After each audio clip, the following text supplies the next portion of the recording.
Chạm lóc với lông á. Chơi hạt chắc lông á. Thì giờ sẽ ăn đất cô à.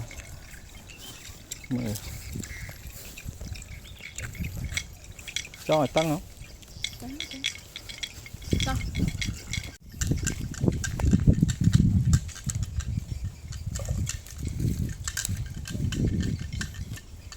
Ngành mó đây.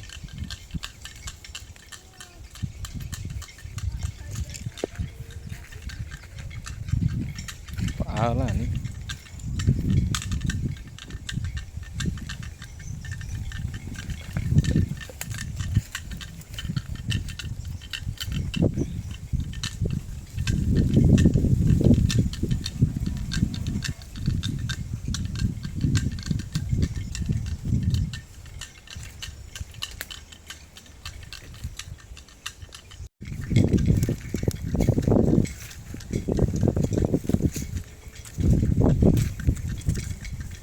Bạn màu lọc xây cô ngành mó đây. Nghịch liên màu hai pram cho chất thải của muối màu lọc với năng.